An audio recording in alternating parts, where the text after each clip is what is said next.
You are invited to sharpen your command and leadership skills at the 2024 Blue Card Hazard Zone Conference. It's coming to the Sharonville Convention Center just outside Cincinnati, Ohio, September 30th through October 4th.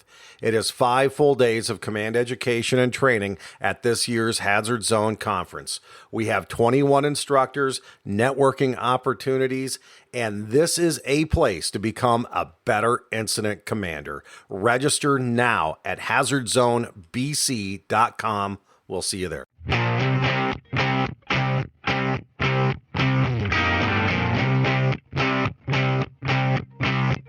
yeah, man. I spent $28 on that thing. On everything or just the little tripod? Just a little tripod. The XLR connectors, that was another $40. What? Hey, welcome everybody to the Be Shifter podcast.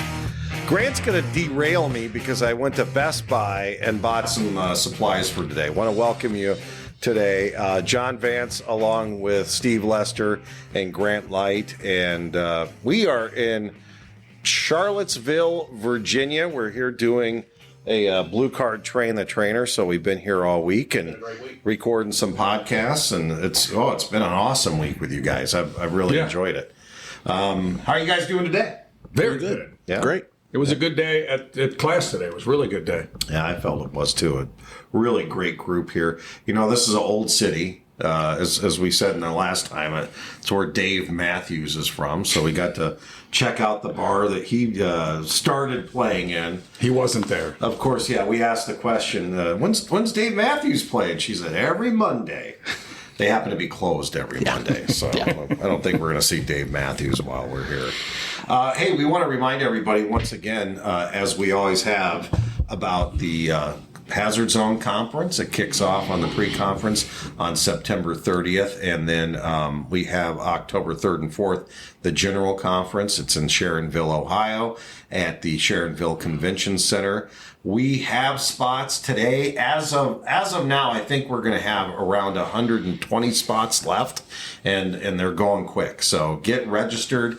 Go to hazardzonebc.com. Both these guys are going to have classes there. And then we're also doing a Be Shifter Live. So we'll have a Be Shifter podcast. That'll be fun. That's our general session. Hopefully you guys will be involved in that. Maybe. Be able to, be up on stage with us. And we'll ask questions and get answers. So it's going to be a lot of fun. So join us in Cincinnati, Ohio this fall.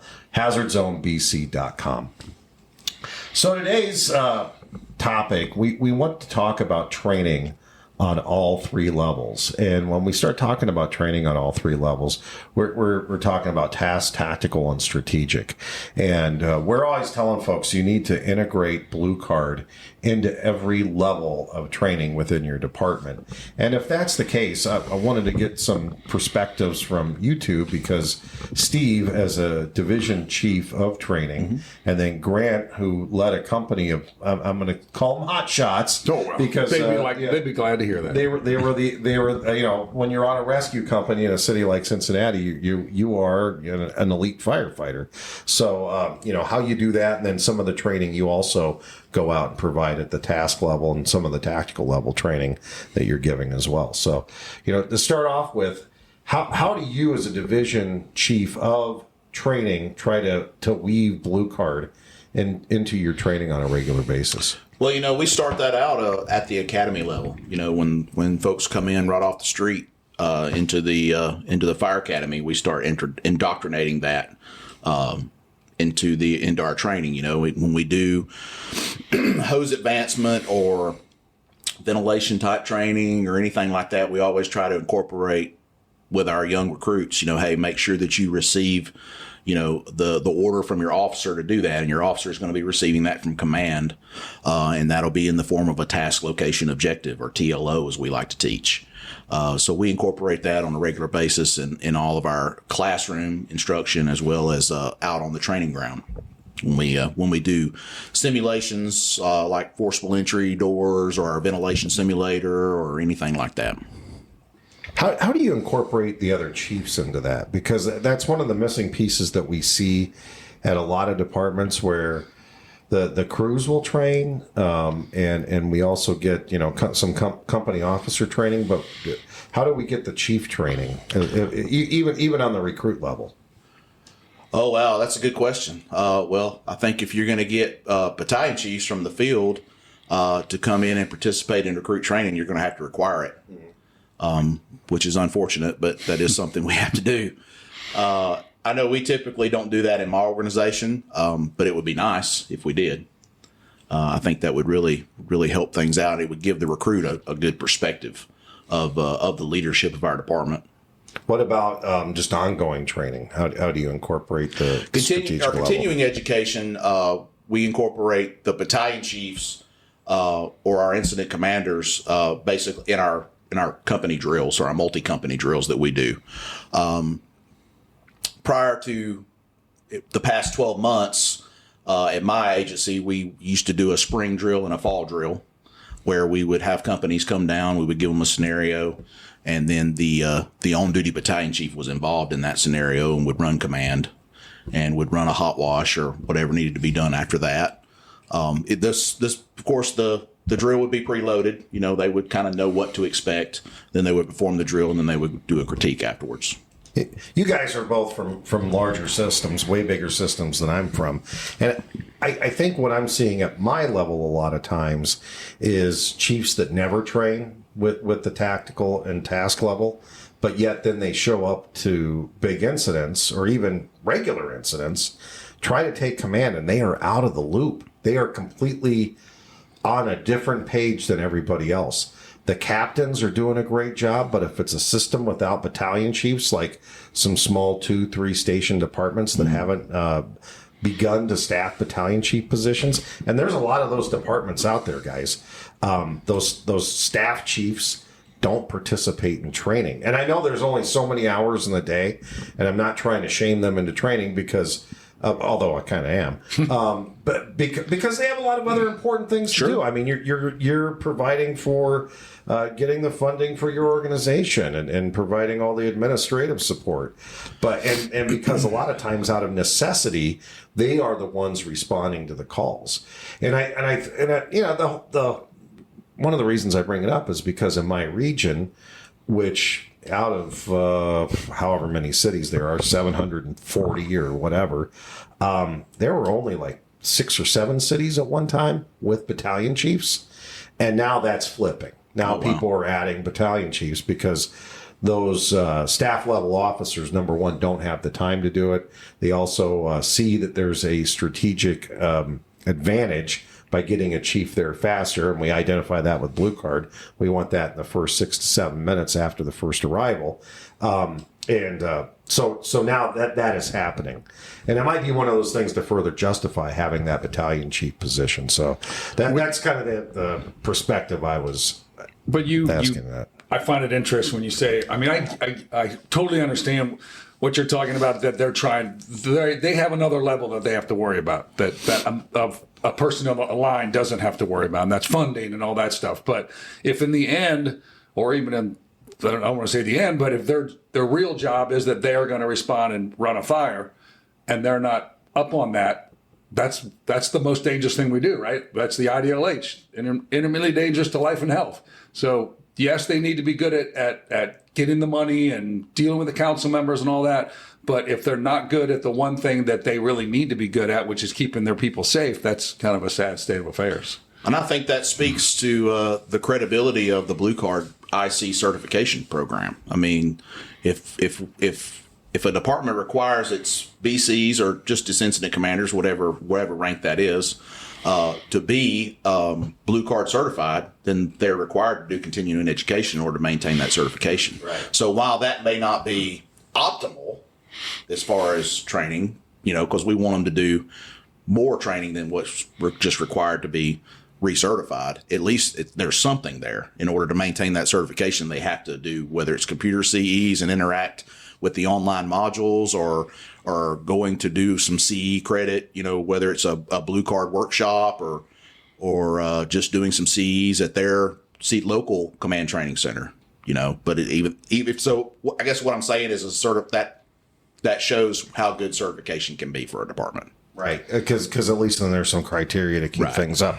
And you could tell a difference. There's departments where they are truly keeping up on those CEs, and the ICs show up and they know what's going on because they've obviously also trained with their troops. There's a flip side of that where those captains are getting things going, and incidents going great.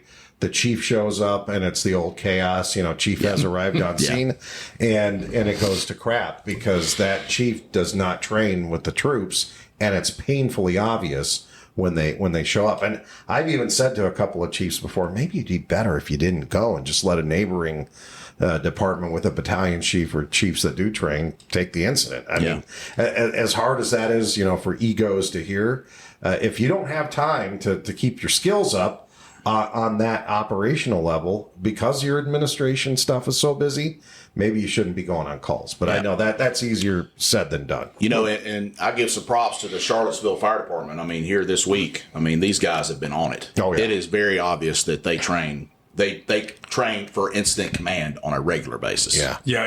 We have departments in this class that have just started Blue Card, right? So they're taking the same instructor class as the Charlottesville people, and nothing against them, but you can see the big difference. Absolutely, you can see, and they'll get there because they just started doing it, but they'll get there. But you can see the Charlottesville guys are on point, and it's nice to see. Well, I've been a complete fire buff since I walked into this place because it's a station with 2 engines, a ladder, a medic, a tiller ladder. Oh yeah, it's like and he has been buffing. Oh yeah, I've been buffed. Yeah, every time they get a call, I'm running down to the bay trying to take video of them pulling out. But the other thing is what's impressive is. You walk into a department like this, and I know this is a little off topic, but they are so respectful of their retirees. There have been 2 different retirees plus a retirement party since we've been here. And these guys, the other day, a retiree came in, the crew dropped what they were doing. They brought him upstairs. They had coffee with them, sat around the table, listened to the old stories. And then the other day they had a send off for one of their guys, and they told me about it. And then I saw what they did on social media, and it was fantastic. That's awesome. Also the bunting. I've never seen that. They had a retiree pass away, and they had bunting up on the firehouse. Yeah. And usually most organizations are so out of touch with the retirees, they don't do any of that. So, there's a lot of departments that say, and that they had an acronym, and I think family's in the acronym somewhere. The fire, they had a fire acronym, and family was first. And there's a lot of departments that say that, but it's just a word on the fire engine or a word on, and it seems like this place they do it because, and then you watch, get back to topic, how they're training. Yeah. Everyone from the recruits here on up to the captains that are on the rig, and the chiefs have been in training all week. I mean, these battalion, they're every day that we've been training, their battalion chiefs are in the training session with us. Yep. Hanging out, and again, that's very impressive. And I think we mentioned it this morning. Their day room, or what we would call it, I think it's labeled as the lounge in the firehouse, but it's a room full of recliners. We have yet to see a single firefighter in one of those recliners while we've been in class during the day, which has been like 8:30 to 4:30 every day. Yeah, we have not seen a single firefighter in one of those recliners. They're always doing something. No one's riding a lazy boy here, so at least during daylight hours. So yeah, it's impressive. So going back to that, how do you create that kind of culture, guys? I mean, how does that happen? It starts at the top. It's got to start with the fire chief. The fire chief has to help influence that culture, and And the guys all the way down. Yeah. That if you bring in a new person and this is all they see, that they're doing training and they're doing this and working out. We've seen people working out every morning and all that. Then that's just the way it is, right? And that's really refreshing to see here. It's front and center. Right. I think it starts with a fire chief. It starts with recruit training.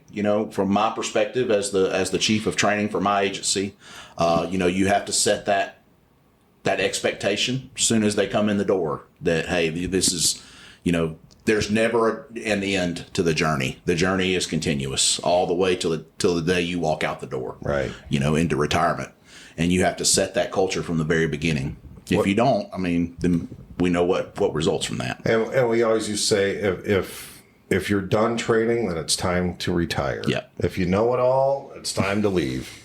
So back to, let's get back to the strategic level real quick and talk about chief training, and then we'll step it down. What other components are there for chiefs training, both with Blue Card and how to integrate with the rest of the companies and what they're doing? So once we get on the scene and things operate smooth that way, how else do you see this work? Let's take a quick break. You are invited to sharpen your command and leadership skills at the 2024 Blue Card Hazard Zone Conference. It's coming to the Sharonville Convention Center just outside Cincinnati, Ohio, September 30th through October 4th. It is 5 full days of command education and training at this year's Hazard Zone Conference. We have 21 instructors, networking opportunities, and this is a place to become a better incident commander. Register now at hazardzonebc.com. We'll see you there. Well, I think, I can only speak from my perspective, and like you said, I work for a pretty large agency, but we have our own command training center where we can bring battalion chiefs down and put them through scenarios. We can run sims. We can even bring down company officers and put them in the cab of an engine, and give them a scenario. We have an engine that's inside our command training center, or a cab, I should say. And but I think you just have to set that tone of this is a continuous journey, and that you're going to train and simulate every year or twice a year or whatever that looks like. Set up a schedule. Currently we don't require anything like that in my agency. It's typically up to the battalion chief and how he feels and what he wants to do for his particular battalion. And I don't think that's necessarily a bad thing. I know I felt like my battalion, when I was a battalion chief, had certain needs that maybe another battalion didn't. And I think it's a good thing that we give our battalion chiefs the liberty to see the problems or the adjustments that need to be made within their own battalion, and they can do that. They can come up with their own training plan instead of just depending on whatever canned information that the training division sends out. Yeah, that's good. Yeah, I also think a lot of times if you can get battalion chiefs to lead some of the training, exactly, yes, and because they should be the moral and spiritual leader of the folks on their shift, and right. Lead by example, whether that's getting out and working out with them or leading training out on the fireground, but as often as they can, because at the end of the day they're going to be the ones to hold people accountable, right? Whether or not they're following the department policy, procedures, and practices, and making sure that people are actually carrying things out the way that we train. And they really should carry the responsibility of bringing up those next chief officers behind them, those company officers within their battalion who are going to be testing for battalion chief or looking to move up in the next few years. They're the ones that they should be taking by the hand and really helping with their incident command techniques and how to think strategically and giving them examples and simulations and stuff like that. Yeah, their general leadership too. Like, right. you a lot of times the good people gravitate to the good people, right? So there's some of those company officers may have made it so that they could get in that district because they wanted to work for that guy. When you have a good district chief and you want to move up and emulate somebody, you find the good person and you make your way there and say, like, I got to keep my eye on this guy because I want to be him. I want to be like him. It's very true. Grant, since you're hitting on that, how do you affect things on the company level to not only integrate Blue Card and other things, but how do you get things down to the task level when you're doing company level training? Well, I'll answer that, but let me say this. I found it interesting. The Cincinnati Fire Department's got a recruit class going on now. It's about to end. But one thing that they did and they have not done in the past is that everybody's getting younger, right? The department's getting way younger. We're bringing up new officers, all that kind of stuff. Tons of people are retiring. And one thing they did in this recruit class is, as when they got done with their requirement to get to firefighter 2, then they do another 6 weeks of kind of the Cincinnati way. Here's how, if this says you got to do it, well, this is how we do it, kind of thing. And that usually allows for a lot more burns and all that kind of stuff.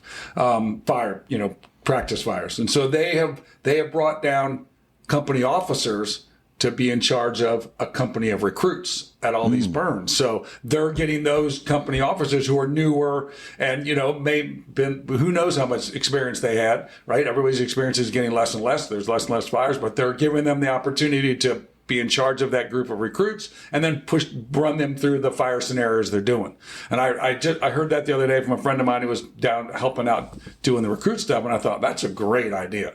Right? It's just, they know they're fake burns. They know all that kind of stuff, but they're still getting the reps, running a company of recruits, which you really have to watch even closer, right? Make sure they do the right things, and then they're following the program. But I just thought it was a really good idea that they come up with to give them some reps, right? To give them some time. And again, it's not like going to a real house art, but it is, right? And you still have fire, and you still got to get the hose line there, and you got to take a group of people, which, even though we have, companies have normal assigned people, we always got people detailed in who you don't know, right? Somebody walks in the door and everybody looks like, I have no clue who that is.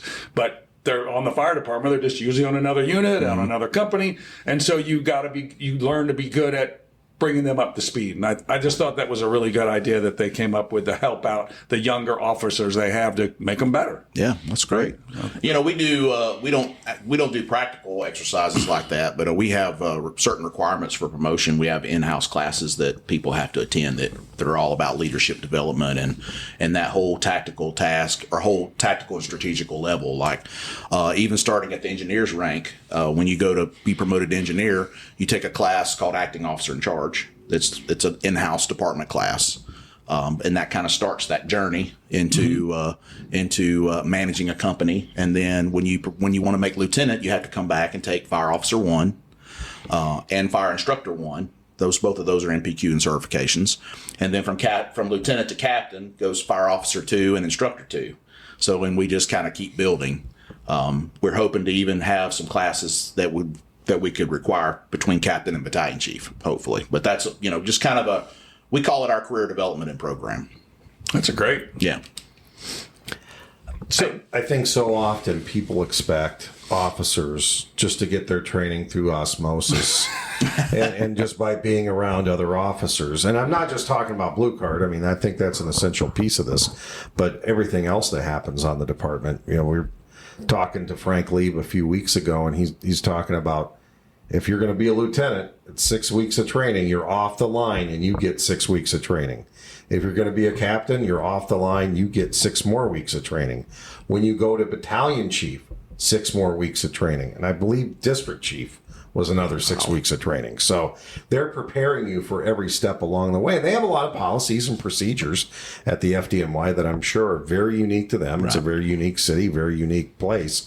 But it seems to work very well for them. And I would say that's probably a gold standard. And, if a lot of folks aren't able to afford to do that because of staffing and other reasons. But man, if you could pull somebody off for a week, you're doing better than, there's a department in Minnesota, Bloomington Fire Department, just promoted 9 captains. They're a new, when I say new, they're new to the career end of things. And they pulled all the captains off for a week and put them on a 40-hour week, and they came in and trained for a week before they went back out to the field as a captain. So even a little is better than nothing. Mm-hmm. Back to the training on integrating blue card. What other ways can we integrate blue card in our normal training that we do as firefighters? Well, I mean, of course, and you've heard me talk about this several times, John, is battalion level training. Battalion drilling. You've got to have those. You got to have those battalion drills. Bring a few companies down to the tower. Come up with a scenario. Utilize blue card from the very beginning. Initial IC gets there. He gives his initial radio report. He walks around the tower. He gives his follow-up report. He makes his 3 assignments: task, location, objective. Chief gets there, does the command transfer.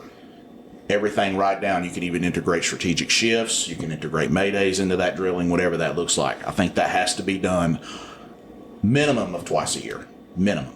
So pull them away from the iPads, doing it real life at your drill tower. Yes. Pulling lines off of engines, forcing props, Right. cutting vent props, whatever that looks like. VES and, bedroom windows, whatever that looks like in your jurisdiction. But yeah. I think that's good, because one thing that we always talk about when we're teaching the trainers and all that in Blue Card is that it's very compressed, right? So you do your initial rating report, and then 27 seconds later, whatever it is, you're doing your follow-up report. Right. But in real life, that's way expanded out, because you got time to do your 360, which means you got time to think about what you want to say, and you look at the building and make these decisions. And I think doing that where they have a more realistic time frame to do it in probably calms a lot of people about it, because I think in the train the trainer or just in a sim lab, you're pushed so fast that I think it freaks some people out. Like they get so nervous about it because it's only a couple seconds, and now do your follow-up report. Yeah. Now do this. Now assign a company. And I think in the real life scenario where you're doing all those other things, they realize, like, I got some time here. Yeah. Right? I got to make a decision, but I got some time to make this decision. Yeah, it puts everything in real time, and I think also it allows, I think it's easier for a company officer or an acting officer to absorb the information on their walk around when they're really walking around it, versus a couple of seconds of each side of a building on an iPad. Yeah. Right. So yeah, it helps put everything in perspective. And I typically, when I ran a battalion drill as a battalion chief, I would stand out there and watch the guys as they came in and did the task. If it was pulling up, establishing a water supply or pulling a hand line off in advance, and I would stay out there and watch because I wanted to see them. That's my job as a battalion chief, is to evaluate my people, And then when it got time, I would just do the command transfer, and I would just keep it and run it, And I would run it from the picnic table, right there on the training ground or whatever that looked like, Well, so when you do that kind of drill, is it one drill? Is it a half-hour evolution? Is it 1 hour? What kind of time frame? And typically, I would bring the companies down twice a year, but when we came down, it was for 4 to 6 hours at a time. Oh, okay. So we would run multiple scenarios. We would preload it somewhat. I didn't want to give away every detail. We would preload it to a certain extent, then we would run the drill, then we would hot wash the drill, and then we would reload everything and do it again. And just move people around. You're now first, exactly. and Yes, perfect. Yes, and we might change up the scenario in between companies, because we want to keep it realistic. That's awesome. Yeah. What's been your experience with that kind of stuff? Have you done anything like that, Grant? Well, when we first started Blue Card, my district chief he was all about it, and so we went down and basically did exactly what you did. Just ran everybody through, and this got everybody to do all the, the initial rating report, follow report, the signing companies, that kind of stuff, to get everybody on the page, because just like everywhere else, not everybody on the company or in the fire department gets Blue Card all at once. So magically, one morning everybody wakes up like, boom, I've done it. Right. It's a progression, and if you get the people on the front end that do it first, and then we haven't turned it on, then they start to forget what they're about. It's like you got to find this middle ground where all of a sudden you just go, okay, we're turning it on. Right. And so doing that with him kind of got everybody who hadn't been through the process yet down to the firefighter level as well, that weren't going to go through it. At least they now really kind of understood. They saw it, sure, as opposed to you coming back, or somebody coming back from a class going, oh, we did this thing today, and they try to explain it, and it's like, okay. But then when they live do it in a real scenario, just at the drill center, then all of a sudden it's like, oh, okay, I see what's going on right here. It's and not the end of the world. It gets your people comfortable with you, and it gets you comfortable with your people as a battalion chief. The people become comfortable listening to you on the radio. They understand how you give orders, how you give assignments. It helps explain your way of thinking when you can run a drill and then sit back and talk about it. Also, just to cap onto that is, it's good for a battalion chief to allow those company officers that are going to be riding up. In my agency, it's the captains. It's a good opportunity for them to take the role of IC and give them some sets and reps in that strategic role as well, which is very important, because I like to take off. And when I take off, I want to know that my captains are ready to do my job and ride up in my place. So that's very important as well. Yeah. And when we get to the task level, what kind of things have you done on the task level to integrate blue card training, especially when it comes to the tactic? Because when we're in a blue card class, and you do this maybe even outside your company level, but we definitely do it on the task level. When we do blue card, we say this isn't a tactics class. Right. It's not. Because it's not. And if you let it, it will be. Yeah. So we've got to keep it a command and a decision-making class. So what kind of things can we do on the tactical level that's going to make us better decision makers? All right, so one thing that we've done in our county, there's a group of people that kind of came together and said we need to try to push the county forward a little bit and just general overall knowledge of what's going on. It wasn't a knock on any chief or any department, whatever, but there was a group of people that just kind of got together and said, I'm willing to do it for free. He's willing to do it. Let's just start putting together some classes and see what happens. And they've taken off. So one of the classes we've done is just a thermal imaging class. And that seems to be like, oh, well, just thermal imaging. But the problem we realized was, number one, a lot of departments would go get a thermal imager and they would say, hey, here's our new thermal imager. Wow, that's nice. Yep. Okay, I got to go deliver the one to the next place, and that was it. And we thought about it and we're like, okay, well, when they come in, they say, hey, here's a new monitor, LifePak 37 monitor. That's like, oh, the EMS is going to come by, the EMS training guy is going to come by. You're going to get tested on it. You got to be able to run it, turn it on, flippity floppity, do that, put on pads, make it all work, do everything. But when it's a thermal imager you're going to use in this fire, they go, here you go, here's your thermal imager. Thanks, Chief. Yeah. And so we realized that was a problem, a training hole. So we put together a thermal imaging class, and it wasn't some crazy, amazing thing. It's like what it was we went in, we had like 5 different stations, and we went in and just gave them the opportunity to sit and actually look at a thermal imager, look at a fire or heat waves or this or that through a thermal imager. Sure. Not with no pressure that you're on a fire and you got to move and you got to move. Like, you're just going to sit down here and I'm going to point out things, and then you're going to look at them on thermal imager and go like, oh, okay. Here's when people talk about the thermal wave, like this, or where the heat waves are coming from is where the fire is. They just could sit and do it for like we did. I think it was like 12 minutes. Cycles. So we didn't want to go over that. And so they came out and then we had to talk about, did you see what we were talking about? Okay, yeah. Now go over to that station. They're going to show you a different thing with the thermal imager. And like I said, it wasn't hard. It wasn't that, but it just gave these company officers time to just sit and look at the thing. Yeah. Other than I'm looking at the stove and I'm looking at the grill behind the firehouse, which is unrealistic. Yeah. And so, and people loved it. I mean, the reviews or the feedback was incredible. And it was like, it wasn't some crazy ass class. It was just the opportunity with someone to kind of coach them as to what they're looking at. And then they went to another station and they could just sit and look at stuff. And I think the takeaway of that was great. Sure. And so, was that a tactics class? Not really, but it was, you got this tool that we are in the blue card side where you saying, hey, you can use it as a when you're doing your 360, you can look at this. And so that was one of the stations, like in broad daylight, they went around with these and they put them in survey mode and they said like, oh, wow, you can really see the heat on this building and you can use this. You feel like you need to use it at night if you're using it for like your 360, but in broad daylight you're using it and you're seeing things that your eyes can't see. And so it was kind of just a aha moment for a lot of people. And so was that a big, huge to do? Not really. Was that? But it just gave those people the opportunity to just use that tool. Right. And I think that was something we so that same group put together. And you said it, a decision-making class.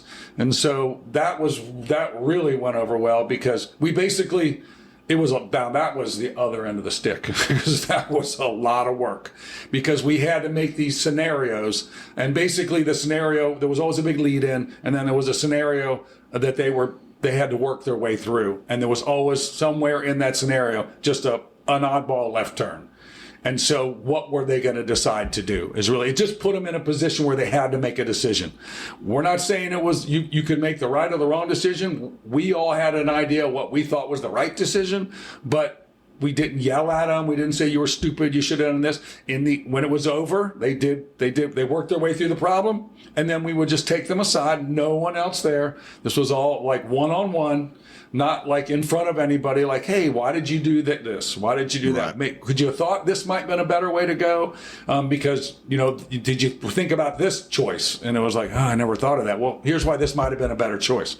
But it was just kind of giving them the opportunity to make mistakes and to force them into a decision. And that turned out to be a really good class. But the problem, I don't say a problem, but we had 6 stations, so we're only doing 6 people, and every 2 hours. And so it took 20 people to make it work. So it took 20 people to teach 6 people. Yeah. And it just was a lot of work. But and really, I think everybody there volunteered their time, thought it was great, for our county, great for new officers. And so it wasn't a big deal. Like, I didn't have anything to do, so I'll go do that kind of thing. It's turned out to be really good. And so those kind of classes, I think, aren't blue card classes, but blue card, I think, especially the first in company officer, makes them have to think a lot, right? And I always laugh when people go, oh, it's a Mother May I thing. It's like, it is put a lot of weight on that first in company officer thing. Definitely. I mean, 100%. And so, yes, the blue card program has them making big decisions, right? And assigning companies and all that, right? And so now we're helping them learn how to make those decisions. Yeah. So is that a blue card class? No, but is it helping you when you do make a run and so you're better at making decisions? I think that's a huge deal. Sure.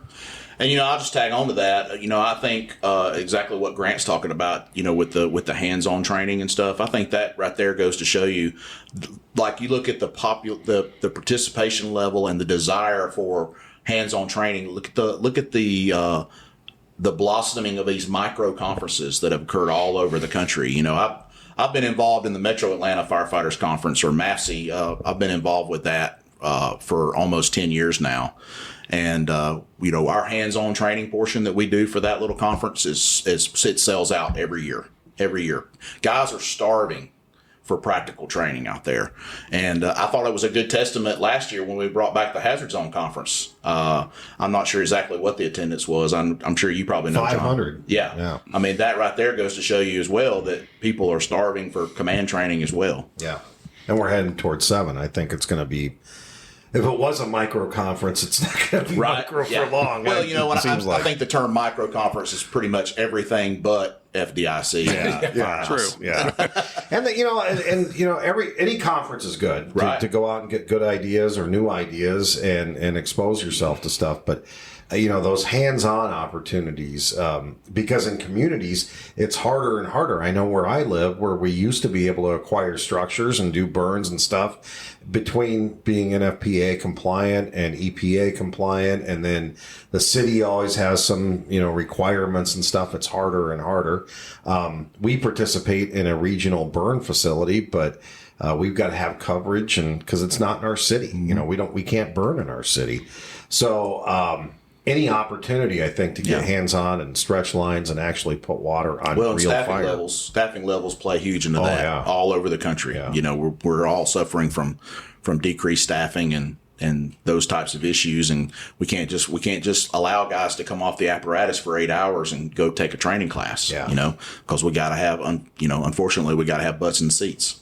I'm always jealous of those departments like Phoenix, where it's like, okay, we're going to put engine 11, engine 12, and engine 18 out of service for the next 3 hours. And they actually have companies within their system that can cover that. A lot of us don't. So if we're out of service, we're out of service. Or in my case, now it's another city has to cover us if we're going out of service. So to have those opportunities is great. Anything else we're missing here on integrating Blue Card or some? You guys have had some fantastic ideas, I think, and really given me some things to think about. I think there again, the leadership has to support it. Right. You know, Starts at the top. starts at the top. The leadership has to support it. You know, it's like I said in our previous podcast. You know, instead of asking why, ask why not. Yeah.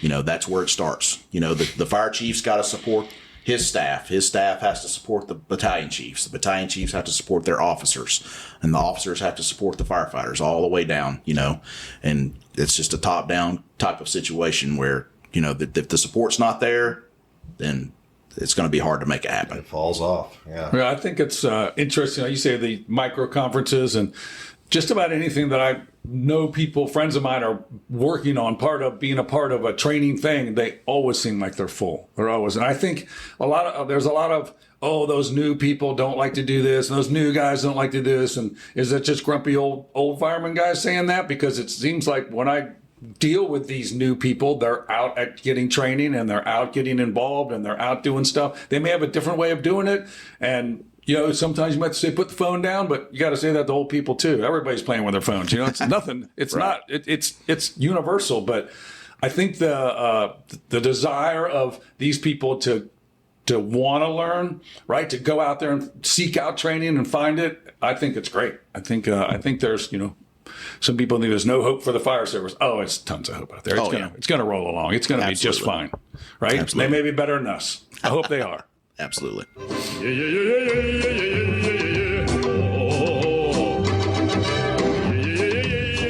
All right. Today's timeless tactical truth from Alan Brunacini. Who shows up is critical. Absolutely. Most definitely. Yeah.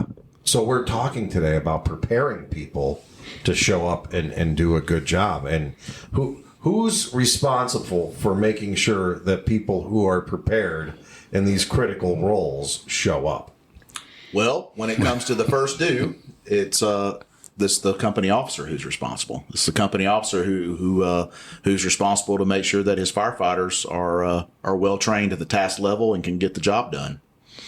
And beyond that, to make sure that the company officer is The district chief. making the right tactics would be Right. the battalion or the district chief or whoever is over that company officer, and so on and so forth. All right, gents. Thanks so much for being on the podcast today. It's been a blast being with you in Charlottesville, Oh, it's Virginia. been great. Yeah, I I really love your enjoyed little it. table. It's Yeah. lovely. Well, these rooms that we got, I mean, they're amazing. It's like a kitchen almost. Yeah, I mean, we're going to whip up a whole meal behind us after the podcast. So, hey, thanks so much for watching or listening to the B Shifter podcast. We'll talk to you next time. Thanks.